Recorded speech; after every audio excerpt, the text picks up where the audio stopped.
मिसाल टुडे से मैं आपका साथी, आपका मित्र कुणाल पंत। साथियों, जैसे कि पिछले एपिसोड में मैंने आपको एक काफ़ी लाभकारी मेडिकल जानकारी दी थी एक गंभीर बीमारी के बारे में, जो था डेंगू या डेंगी फीवर। आज इसी श्रृंखला में हम आगे बढ़ते हैं और मैं आपसे बात करना चाहूँगा एक दूसरी बीमारी के बारे में, जो है मलेरिया।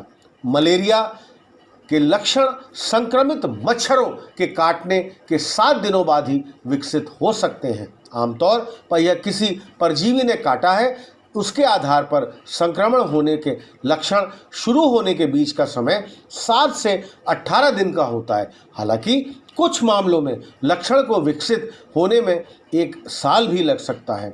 अब हम साथियों जानते हैं कि मलेरिया होने पर क्या क्या तकलीफ़ें होती हैं। मलेरिया के प्रारंभिक लक्षण फ्लू की तरह हैं और इसमें शामिल है जो है कि शरीर का तापमान बढ़ना यानी कि बुखार आना, सिर दर्द, पसीना आना, ठंड लगना। मलेरिया में अक्सर बहुत ठंड लगती है, उल्टी होना। ये लक्षण अक्सर हल्के होते हैं और कभी कभी इन्हें मलेरिया के रूप में पहचानना मुश्किल भी हो जाता है। कुछ प्रकार के मलेरिया में बुखार 48 घंटे के चक्र यानी कि 48 आवर्स के एक साइकिल में होता है। इन चक्रों के दौरान आपको कपकपी यानी कि बहुत ठंड सी लगेगी। पहले आपको बहुत अधिक ठंड लगेगी और फिर ये हो सकता है पसीना और थकान के साथ बुखार भी आता है। ये लक्षण आमतौर पर 6 से 12 घंटे के बीच रहते हैं। मलेरिया के अन्य लक्षणों में शामिल है मांसपेशियों में दर्द होना, दस्त होना और आमतौर पर अस्वस्थ महसूस करना। सबसे गंभीर प्रकार के मलेरिया के कारण प्लाज्मोडियम फाल्सिपारम परजीवी है। अगर इसका शीघ्र उपचार ना हो तो इससे आपके जीवन का गंभीर परिणाम पड़ सकते हैं, जैसे कि सांस लेने की समस्या और अंगों का काम नहीं करना। इसके कारण एनीमिया मतलब खून की कमी होना, सेरेब्रल मलेरिया यानी कि मस्तिष्क शक्ति, आपके मस्तिष्क लेवल पे ये जो सेरेब्रल लेवल है वहाँ पर भी क्षति आपको हो सकती है। बहुत कम रक्त शर्करा भी हो सकता है, मतलब कि ब्लड शुगर लेवल बहुत ही आपका गिर सकता है, जिसके परिणाम स्वरूप कोमा में आप जा सकते हैं और मृत्यु भी हो सकती है। मलेरिया के ज़्यादा जोखिम वाले क्षेत्र में रहने या यात्रा करने के दौरान यदि तेज बुखार का अनुभव होता है तो आप अपने चिकित्सक से इसकी तुरंत सलाह लें। मलेरिया होने पर परजीवी 1 वर्ष तक आपके शरीर में निष्क्रिय रह सकता है। यदि आपको मलेरिया के गंभीर लक्षण हैं तो आपातकालीन चिकित्सा के लिए भी आप तुरंत इसके लिए जाएं। अब हम आते हैं साथियों एक अपने बहुत ही प्रमुख सब्जेक्ट में, एक बहुत प्रमुख विषय में, जो है टाइप्स ऑफ मलेरिया पैरासाइट, जो है मलेरिया परजीवी के प्रकार। मलेरिया परजीवी के मुख्य 5 प्रकार हैं। पहला प्लाज्मोडियम फाल्सिपारम, यह मुख्य रूप से अफ्रीका में पाया जाता है। यह सबसे आम प्रकार का मलेरिया परजीवी है और दुनिया भर में अधिकांशतः मलेरिया रोगों की मौत प्लाज्मोडियम फाल्सिपारम परजीवी के कारण ही होती है।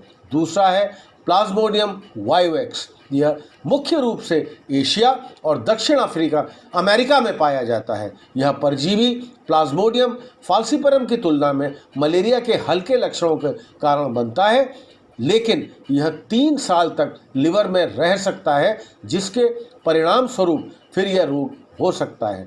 तीसरा हम जिसकी बात करेंगे वो है प्लाज्मोडियम ओवेन।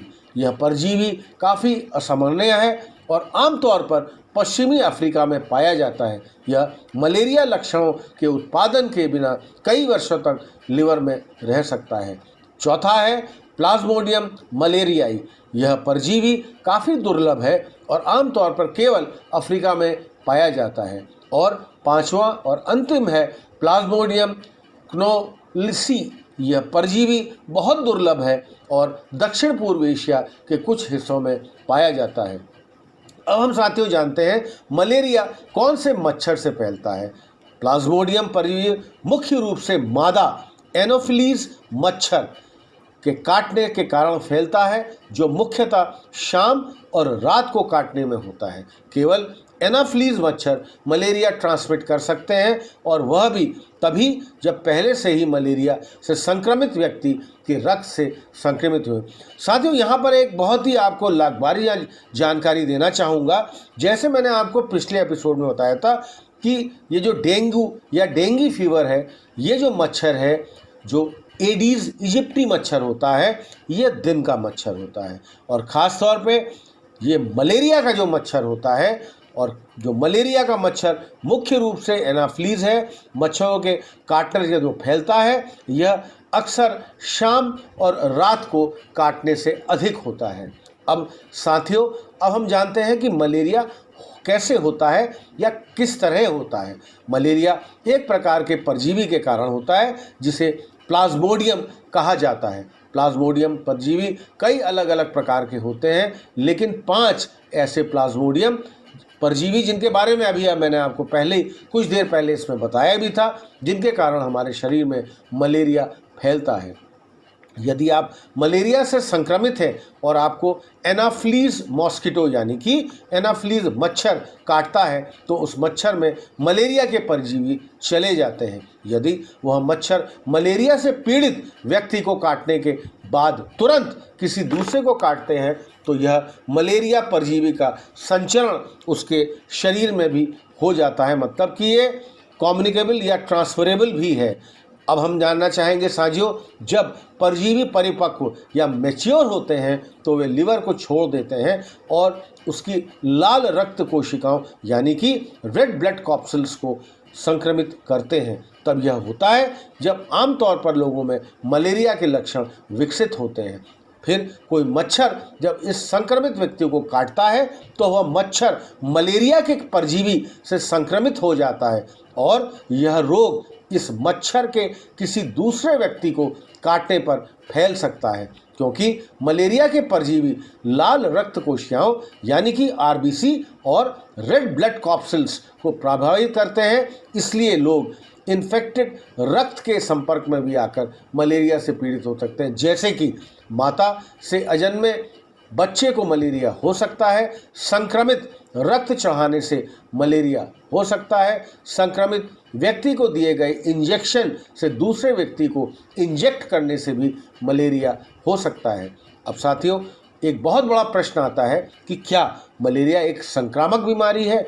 नहीं, मलेरिया किसी दूसरे व्यक्ति से एक व्यक्ति से दूसरे व्यक्ति में नहीं होता है, जैसे जुकाम या फ्लू में होता है और यौन संचरित में भी होता है। मलेरिया संक्रमित लोगों के साथ आकस्मिक संपर्क से आपको मलेरिया नहीं हो सकता है, मतलब कि ये इस तरह की संक्रामक बीमारी या संक्रामक रोग के इसमें आसार बहुत कम होते हैं, जैसे कि किसी मलेरिया से पीड़ित व्यक्ति के बगल में बैठना। मलेरिया के जोखिम कारक क्या क्या हो सकते हैं? मलेरिया के विकास के लिए सबसे बड़ा जोखिम कारक बहुत ही ऐसे इलाकों में रहने या उन जगहों पर जाना जाता है जहां यह रोग आम है।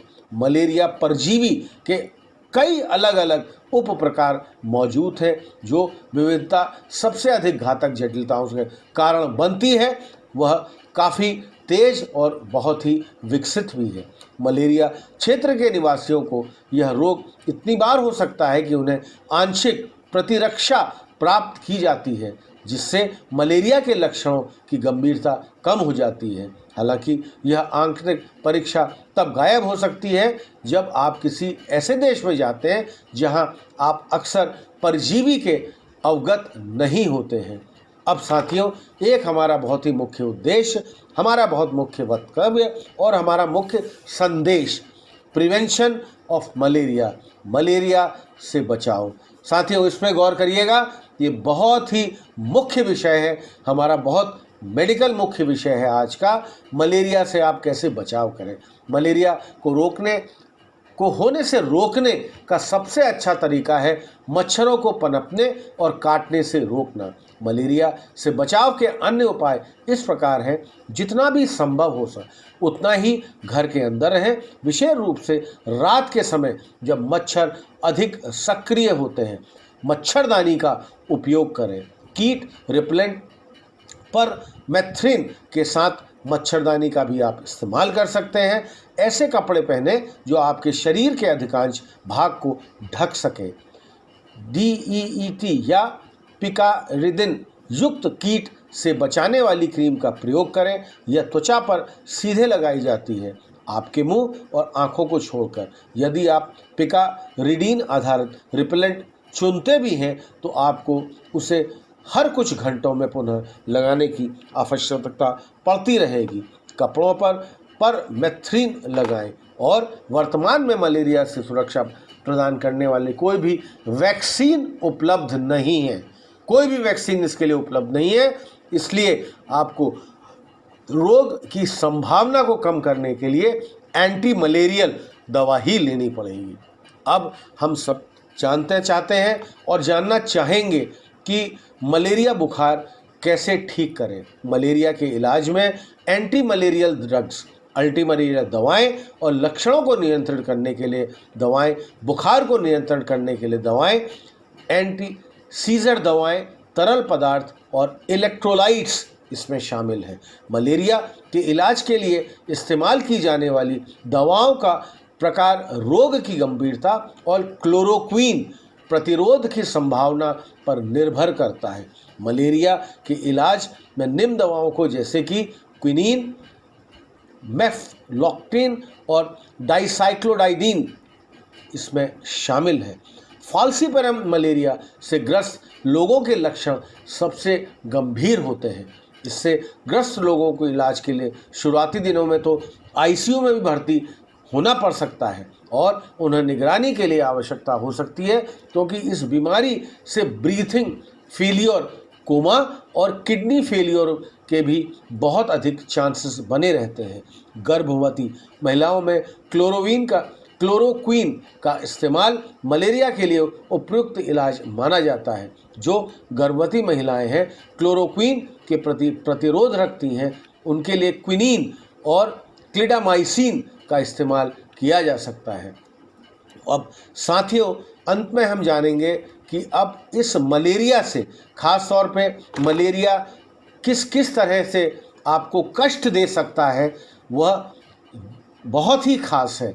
जैसे कि सेरेब्रल मलेरिया, जब परजीवी से भरी हुई रक्त कोशिकाएं आपके मस्तिष्क यानी कि आपके ब्रेन लेवल में मौजूद छोटी रक्त वाहिकाओं जो कि सेरेब्रल मलेरिया को ब्लॉक करती हैं, तब आपके मस्तिष्क में सूजन या मस्तिष्क की क्षति भी हो सकती है। सेरेब्रल मलेरिया कोमा का कारण भी बन सकता है। सांस लेने में परेशानी या सांस लेने में मुश्किल, आपके फेफड़ों यानी कि पल्मोनरी एडिमा से संचित द्रव के कारण सांस लेना अक्सर बहुत मुश्किल हो जाता है। ऑर्गन फेलियर यानी कि अंग विफलता, मलेरिया आपके गुर्दे या जिगर यानी कि आपकी किडनीज और आपके लिवर को असफल कर सकता है या आपकी स्प्लीन को भी ये खराब कर सकता है। इनमें से कोई भी स्थिति जानलेवा हो सकती है। गंभीर एनीमिया मतलब कि शरीर में खून की बहुत कम मात्रा हो जाना। मलेरिया लाल रक्त कोशिकाओं जैसे कि RBC या रेड ब्लड कॉर्पसेल्स को नुकसान पहुंचाता है, जिसके परिणाम स्वरूप गंभीर एनीमिया यानी कि शरीर में खून की बहुत कमी हो सकती है। निम्न रक्त शर्करा यानी कि बहुत लो ब्लड ग्लूकोज, मलेरिया के गंभीर रोग में रक्त शर्करा यानी कि ब्लड ग्लूकोज कम हो सकता है। जैसे कि क्विनीन मलेरिया को ख़त्म करने के लिए इस्तेमाल की जाने वाली सबसे आम दवा है, लेकिन बहुत कम रक्त शर्करा के कारण कोमा या मृत्यु भी हो सकती है। तो साथियों, आज का हमारा ये मेडिकल एपिसोड मलेरिया या मलेरियल फीवर, इसके बारे में आपको कैसा लगा? हमारे इस चैनल मिसाल टुडे को आप अधिक से अधिक संख्या में सब्सक्राइब करिए, इसको लाइक करिए और हाँ साथियों, बार बार मेरा आपसे निवेदन रहता है, आप अपने कमेंट्स हमको ज़रूर पोस्ट करते रहिए। तब तक मैं आपका साथी, आपका मित्र कुणाल पंत, मिसाल टुडे, लखनऊ से।